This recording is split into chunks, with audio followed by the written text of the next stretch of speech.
It's 9 p.m. on a Sunday. The house is silent, but your mind is not.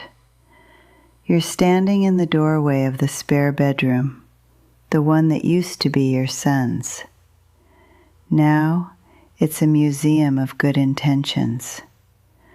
Boxes of photos you meant to sort, bags of clothes you were going to donate, a stack of books from a hobby you started and abandoned 3 years ago. Every object is a decision you postponed.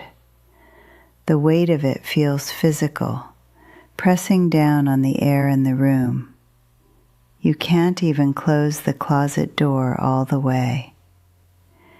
It's easier to just pull the bedroom door shut, turn off the light, and tell yourself the same familiar lie. I'll deal with it tomorrow. But tomorrow becomes next week, and the quiet pressure builds. This isn't just clutter. It's the physical evidence of a life on pause, and the energy it takes to ignore it is becoming more than you can spare. That feeling follows you to bed. You wake up at 3 a.m., not from a noise, but from a sense of unease. Your bedroom, which should be a sanctuary, feels unsettled. The chair in the corner piled with clothes, the nightstand cluttered with old magazines. It's all part of the same low-grade hum of chaos. This is the real cost of clutter, the one nobody talks about. It's not the mess. It's the slow erosion of your peace, the constant drain on your mental energy that you mistake for just getting older. And beneath that fatigue is a deeper, colder fear. The fear that if you don't reclaim this space now, while you have the strength and clarity, the decisions will eventually be made for you. Your children, with their loving but hurried hands, will one day see this home not as a legacy, but as a project. And that will be the moment your independence truly begins to slip away. That closet door that won't quite shut is more than a minor annoyance. It's a gatekeeper to a room full of ghosts. Not the scary kind, but the quiet, persistent ones. There's the ghost of your mother in the box of china you never use, but can't part with, because throwing it out feels like throwing her out. There's the ghost of a younger you in the half-finished knitting projects, a reminder of a person with more time and ambition. Each object is tangled up with a person, a promise, or a past version of yourself, and the thought of untangling it feels like a betrayal. The guilt is the glue that holds the clutter together.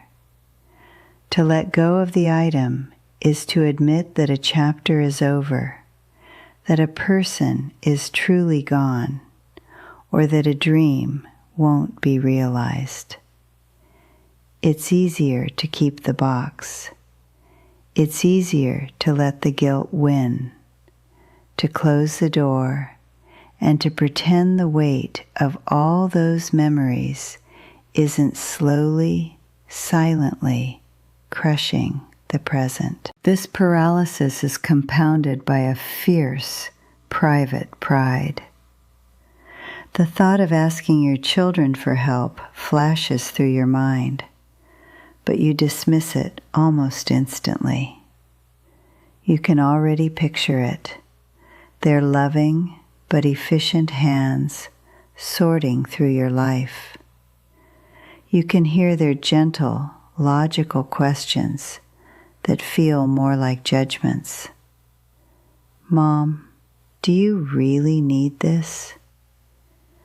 What they see as a practical problem, you experience as a loss of authority in your own home.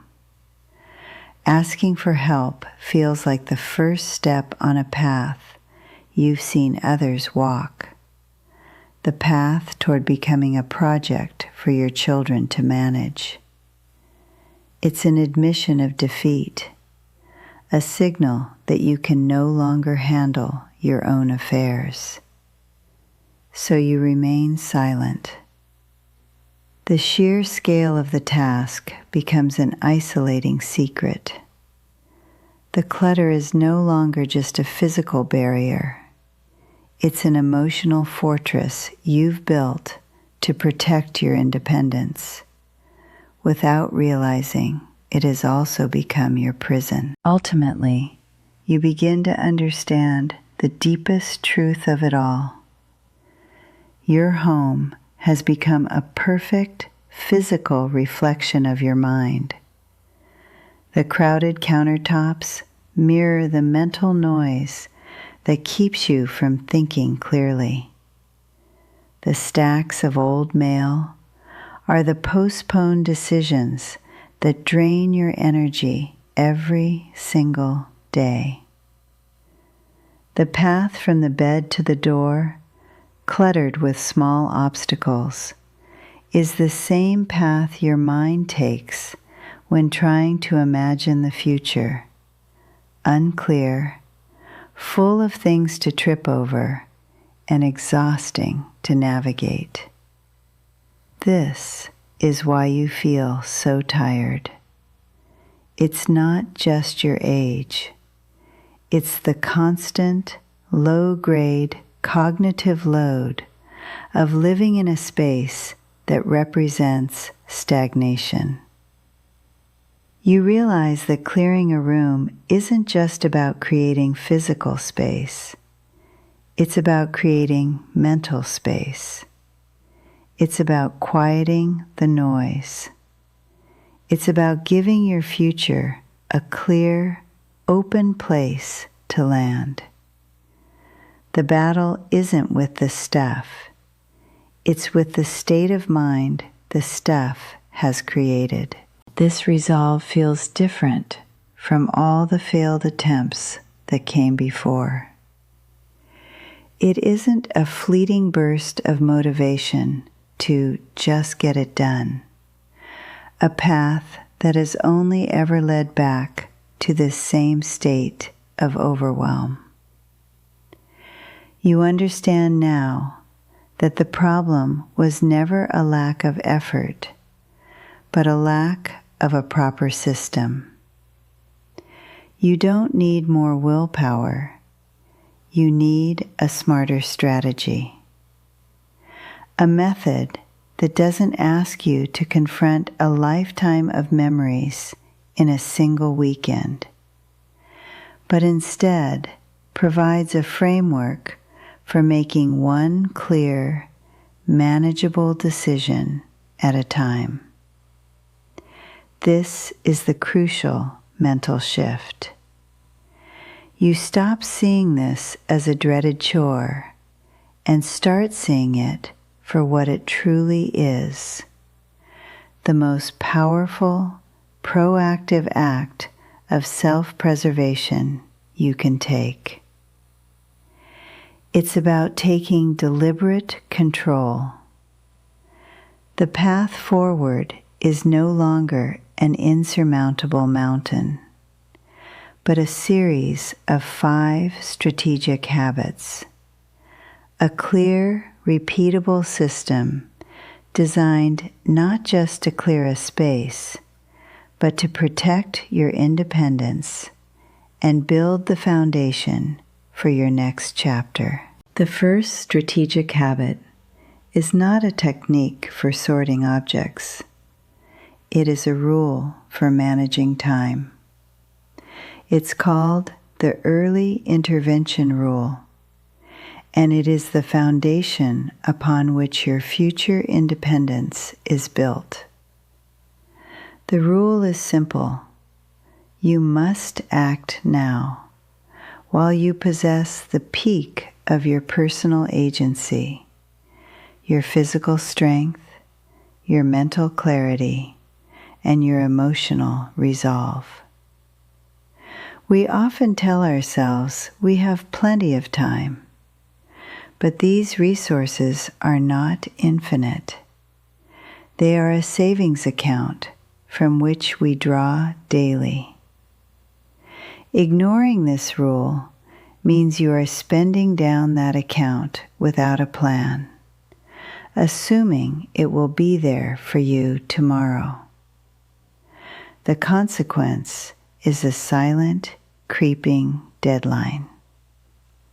One day, a health scare or a simple loss of stamina will make this task 10 times harder, or worse, impossible. And at that point, the decisions will no longer be yours to make. Applying this rule today is a profound declaration. It is the decision to be the author of your own next chapter, not a character in a story someone else is forced to write for you. It is the ultimate act of proactive self-preservation. With the when firmly established, we can now address the where. The single greatest enemy of progress is the feeling of being overwhelmed. You stand in the doorway, look at the scale of the entire house, and your mind shuts down. This is why the second habit is the room-by-room authority method. This is your strategy to combat overwhelm and reclaim control. You will choose one room, just one. It could be the smallest bathroom or the spare bedroom that causes you the most stress. For the next 2 weeks, this room is your entire world. You grant yourself permission to completely ignore the clutter in the rest of the house. You are not decluttering your home. You are liberating a single territory. The cost of ignoring this method is the vicious cycle you already know. You start with a burst of energy, try to do too much at once, burn out, and quit, reinforcing the false belief that the job is too big. But by establishing single-room authority, you guarantee a victory. You create an island of calm, a sanctuary that serves as undeniable proof that you are capable and in control. The silence in the house is different now. It's not the heavy, oppressive silence of rooms holding their breath, but a light, clean quiet that feels like peace. As you walk from the bedroom to the kitchen in the morning, your path is clear. The countertops are open, reflecting the morning light. You didn't lose a single essential memory. Instead, you found them. Your husband's favorite photo is no longer buried in a box. It sits on a clear mantle, a focal point of love, not a relic of loss. You realize with a startling clarity that you haven't been erasing your past. You've been honoring it. The weight you felt wasn't the weight of the memories themselves, but the weight of the chaos that was hiding them. You feel a profound sense of lightness in your own body, a physical unburdening that mirrors the space around you. This is control. Not a rigid, demanding control, but a gentle, steady command over your own environment and by extension, your own peace of mind. This feeling solidifies into a new identity. You are no longer the weary custodian of a lifetime's accumulation. You are the deliberate architect of your next chapter. The spare bedroom, once a monument to postponed decisions, is now a blank canvas. It holds the quiet, thrilling hum of potential, a space for yoga, for painting, for the grandchildren to stay without navigating an obstacle course. You look at your own hands, the same hands that felt powerless just weeks ago, and you see strength. You did this. You took proactive, decisive action, not because you were forced to, but because you chose to protect your future. This home is no longer a final chapter filled with relics. It is the launch pad for a future you are designing on your own terms. The fear of becoming a project for your children has been replaced by the quiet pride of a woman who is and will remain the author of her own story. The 5 strategic habits you adopted are no longer a temporary project. They have become the new, quiet architecture of your daily life. The one decision system is now second nature. Mail is opened and processed by the door. New purchases are considered with the legacy filter before they even enter your home. And the habit of clearing surfaces before bed has become as automatic as brushing your teeth. This isn't about maintaining a sterile, perfect environment. It is about maintaining a peaceful mind. You've discovered that an organized space is not the goal, but the outcome of a deeper commitment. The refusal to let postponed decisions accumulate and drain your mental energy. This effortless maintenance is the dividend paid on your initial investment. It's the feeling of waking up each morning with a clean slate, both in your home and in your head, a subtle but profound state of constant readiness for the day ahead. This is the quiet power of living proactively, not reactively. Your home has undergone a fundamental shift in its very purpose. It is no longer a dense museum of the past, filled with relics and obligations that demand your energy. It has been transformed into a functional, light-filled launch pad for your future.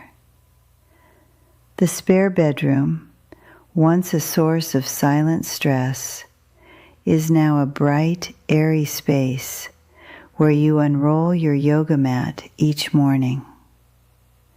The kitchen countertops are clear, inviting you to try a new recipe without first having to excavate a workspace. This is the tangible result of your decisions.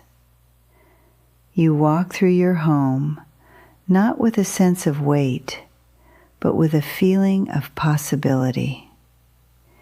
Every clear surface, every organized closet is a quiet affirmation that this space now serves you, the person you are today and the person you want to become tomorrow. You have consciously designed an environment that supports your well-being, creativity, and peace, proving that your home can be the greatest tool for living a vibrant, forward-looking life. This transformation culminates in the final, most rewarding habit, the sleep reset environment shift. This was the promise we made at the beginning, and its power lies in its simplicity. Your bedroom has been meticulously edited to become a true sanctuary, dedicated to a single purpose: rest. The chair in the corner is empty. The nightstand holds only a lamp, a book, and a glass of water. There are no reminders of undone tasks, no piles of clothes, no administrative clutter to catch your eye and activate your mind. When you enter this room at night, your brain receives a single, powerful signal. It is time to let go. The direct result, as you now know, is a profound improvement in the quality of your sleep. You fall asleep faster and wake less often because your subconscious is not wrestling with the low-grade chaos of your environment. This deep, restorative rest is the ultimate reward, fueling your days with clarity and energy, and fortifying the very independence you fought so hard to protect. You notice the change most profoundly when your children visit. The subtle tension you used to feel, the unspoken worry in their eyes as they surveyed the clutter, is gone. In its place is a visible sense of relief and genuine admiration. Their conversations are no longer laced with gentle offers to help you get organized, which always felt like the beginning of a takeover. Instead, they ask about your yoga class or the new book you're reading. By taking control of your environment, you have fundamentally reframed their perception of you. You are not a parent who needs managing. You are a capable, decisive individual living with intention and foresight. You have proactively dismantled the very scenario you feared most, not by putting up a defense, but by building a foundation of undeniable competence. Your independence is no longer a point of pride to be defended, but a simple, observable fact, respected by all. This journey has redefined what it means to leave a legacy. You once believed your legacy was contained in boxes, the inherited china, the albums of fading photographs, the heirlooms you kept out of obligation. Now you understand that the most valuable inheritance you can leave is not your stuff, but your story. It is the story of a woman who chose to face her past with courage, to make difficult decisions with clarity, and to design her future with intention. The true legacy is the peace of mind you are giving your children. They will not be burdened with the overwhelming task of sorting through a lifetime of accumulated chaos during a period of grief. Instead, they will find a curated collection of meaningful memories and the clear, powerful example of how to age with dignity, agency, and grace.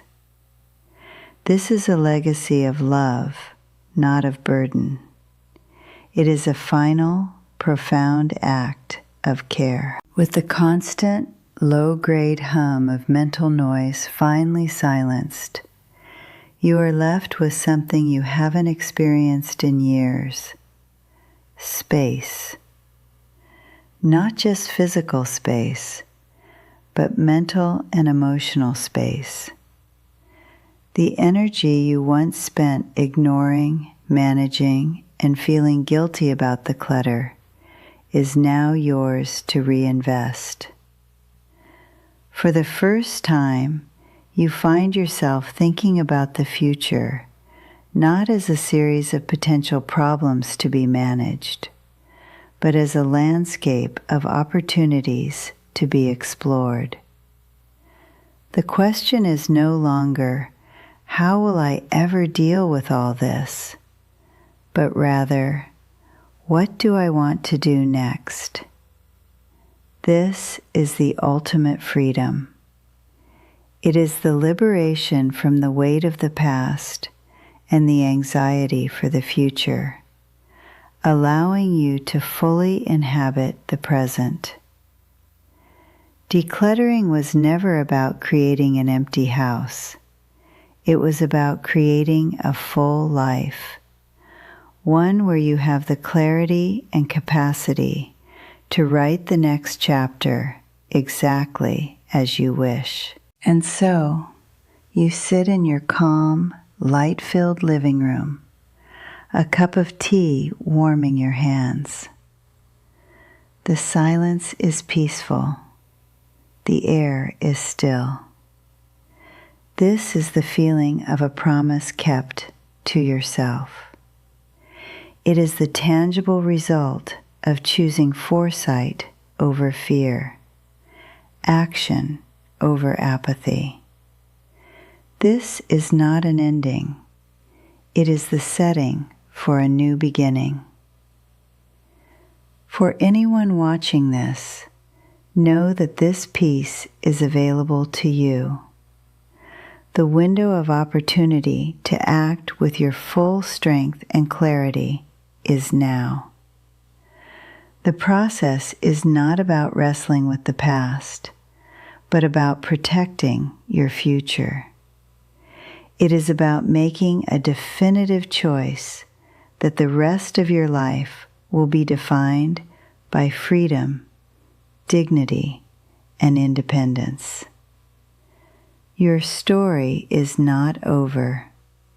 You are still the one holding the pen. It is time to turn the page.